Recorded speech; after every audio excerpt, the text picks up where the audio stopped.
NCERT की पाठ्य पुस्तक का जो थर्ड क्वेश्चन है वो देखिए। जांच द्वारा सुनिश्चित कीजिए कि K E square upon G M E M P विमाहीन है।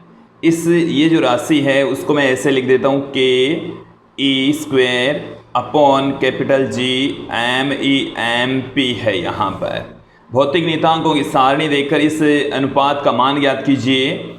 देखिए दोस्तों, ये जो के है वो कूलाम नियतांक है, ई यहाँ पर चार्ज ऑफ इलेक्ट्रॉन है, कैपिटल जी यहाँ पर गुरुत्वीय नियतांक है। इसके साथ में जो एम ई है वो है मास ऑफ इलेक्ट्रॉन और एम पी है मास ऑफ प्रोटॉन।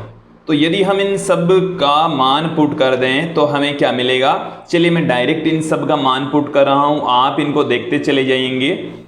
के का मान होता है 9 गुणा 10 की घात 9, ये इस के का मान होता है ई। अब देखिए इनके हम मात्रक भी यदि यहाँ पर पुट करते चले जाएं, क्योंकि हमें ये सुनिश्चित करना है कि एक विमाहीन राशि होती है। तो ये जो के है इसका मात्रक होता है न्यूटन इंटू मीटर स्क्वायर प्रति कूलाम स्क्वायर। ये जो ई है वो है चार्ज ऑफ इलेक्ट्रॉन 1.6 इंटू 10⁻⁻19 और इसका मात्रक होता है कूलाम स्क्वायर। क्लियर। फिर ये यहाँ पर जी है गुरुत्वीय नियतांक 6.67 into 10⁻11 newton into metre square प्रति किलोग्राम स्क्वायर, ये इसका मात्रक होता है। यहाँ से आप देखेंगे mass of proton, mass of electron दोनों का मल्टीपल है। मास ऑफ इलेक्ट्रॉन में यहाँ पर पहले पुट कर देता हूँ। मास ऑफ इलेक्ट्रॉन होता है 9.1 into 10⁻31 kilogram. Clear. Mass of proton होता है 1.675 इंटू 1.673 इंटू 10⁻27 किलोग्राम, ये इसका मान होता है। क्लियर। अब देखिए सबसे पहले तो मैं इसको सिद्ध करता हूं कि ये एक विमाहीन राशि है। इसको आप गौर करके देखिए, इस कूलाम स्क्वायर से ये एक कूलाम स्क्वायर, ये बट्टे के नीचे है, ये कूलाम स्क्वायर ये ऊपर है, तो ये दोनों एक दूसरे से कैंसिल हो जाएंगे। फिर यहाँ पर देखेंगे 1 किलोग्राम से 1 किलोग्राम कट गया, फिर इस किलोग्राम से ये वाला किलोग्राम भी कट गया। तो अब देखो इस न्यूटन से ये न्यूटन कट जाएगा, इस मीटर स्क्वायर से ये मीटर स्क्वायर कट जाएगा। तो अब यहाँ पर ऊपर और नीचे कोई भी मात्रक नहीं बचा है, अर्थात ये जो राशि हमें क्वेश्चन में दे रखी है ये एक विमाहीन राशि है, इसका कोई मात्रक नहीं है, इसकी कोई विमा नहीं है। क्लियर। अब यहाँ पर जो वैल्यू बची है उस वैल्यू को हम अब यहाँ पर देख लेते हैं। यहाँ पर 9 गुणा में इधर रह गया है हमारे पास में,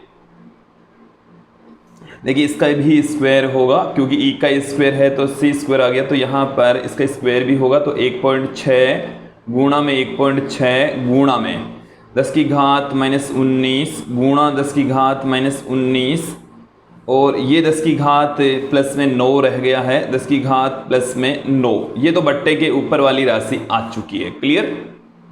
बट्टे के नीचे देखिए क्या क्या है, 6.67, यहाँ पर है 9.1, 1.673, 10 पावर देखिए 10 की घात -11, 10 की घात -31, 10 की घात -27। अब इसको हम कैलकुलेट करते हैं तो हमें क्या मिलेगा। देखिए यहाँ से आप यदि कैलकुलेट करते हो तो क्या मिलने वाला है कि ये मैं 9.1 को लगभग 9 से काट देता हूँ, मैं नियरली इक्वल टू वैल्यू यहाँ पर फाइंड आउट कर रहा हूँ। तो देखिए एक यहाँ से मैं पॉइंट हटा देता हूँ, ये 2 संख्या पहले पॉइंट लगा हुआ था तो मैं यहाँ से भी पॉइंट हटा देता हूँ, इसको भी यहाँ से हटा देता हूँ। या आप ऐसे भी कर सकते हैं 1.6 को लगभग इससे काट देते हैं, हालांकि जो वैल्यू आएगी वो थोड़ी सी छोटी आएगी 1 से, बट मैंने यहाँ पर लगभग इससे काट दिया है। 1.6 रह गए यहाँ पर, इसको मैं यहाँ से पॉइंट हटाऊंगा तो ये पॉइंट यहाँ आ जाएगा। तो 16 बट्टे में 66.7 के समथिंग, ये नियरली इक्वल टू वैल्यू है क्योंकि मैंने यहाँ पर लगभग वैल्यू को काटा है। आप भी ऐसे ही कर सकते हैं, कोई ज़्यादा डिफरेंस नहीं आएगा आंसर में।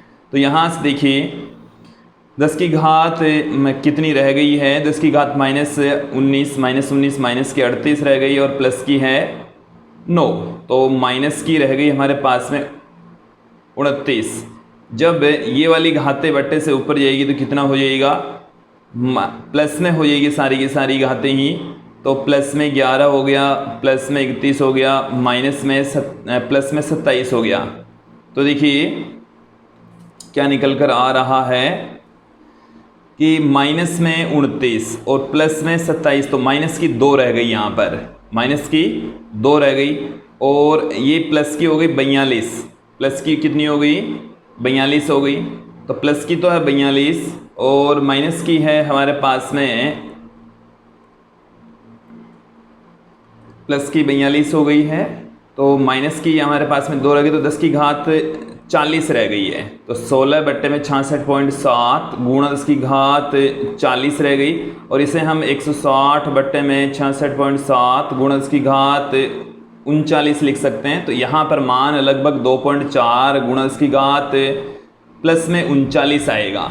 तो दोस्तों ये था, हमने यहाँ पर सुनिश्चित कर दिया है कि जो मान है उसका कितना होता है, और ये जो मान है इस फॉर्मूले को आप यदि गौर करके देखेंगे तो पाएंगे ये जो वैल्यू हमें जो आंकड़ा दे रखा है ये वाला, ये आंकड़ा किसको बता रहा है कि E square capital G M E M P, इसका मान हमें 2.4 गुणा उसकी घात 39 मिला। हमने एक एग्जाम्पल के अंदर देखा था कि इलेक्ट्रॉन तथा प्रोटॉन के मध्य लगने वाले विद्युत बल तथा गुरुत्वीय बल के अनुपात को ये व्यक्त करता है, क्योंकि विद्युत बल होता है कि ई स्क्वायर बट्टे में आर स्क्वायर, और एफ जी गुरुत्वीय बल होता है capital G M E M P बट्टे में आर स्क्वायर। जब इन दोनों का रेशियो निकालेंगे तो आर स्क्वायर से आर स्क्वायर कैंसिल हो जाएगा, और हमें यही न्यूमेरिकल वैल्यू, यही जो मान है वो मिलने वाले हैं, ये नियतांक मिलने वाले हैं, और इसका जब मान निकालेंगे तो ये मिलेगा।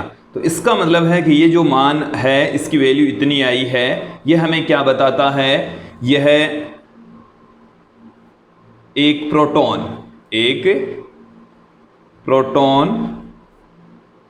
तथा एक इलेक्ट्रॉन, एक प्रोटॉन है और एक इलेक्ट्रॉन है, इलेक्ट्रॉन के बीच लगने वाले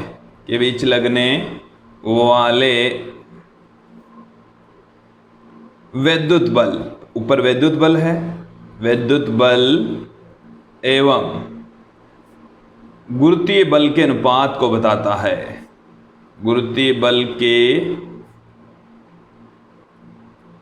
अनुपात को बताता है। देखिए ये तभी बताएगा जब जो दूरी है, विद्युत बल लगे तब दूरी और गुरुत्वीय बल लगे तब दूरी सेम होनी चाहिए, अन्यथा ये आर से आर कैंसिल नहीं हो पाएगा। तो दोस्तों ये था हमारी पाठ्यपुस्तक का थर्ड क्वेश्चन है, जिसमें हमने ये सिद्ध कर दिया कि ये जो वैल्यू है वो एक विमाहीन राशि है। इसकी वैल्यू हमने फाइंड आउट की 2.4 गुणा उसकी घात 39 प्राप्त हुई। और ये अनुपात क्या बताता है हमें, ये अनुपात हमें बताता है कि इलेक्ट्रॉन तथा प्रोटॉन के मध्य लगने वाले विद्युत बल तथा गुरुत्वीय बल का ये अनुपात होता है। नेक्स्ट क्वेश्चन देखिए।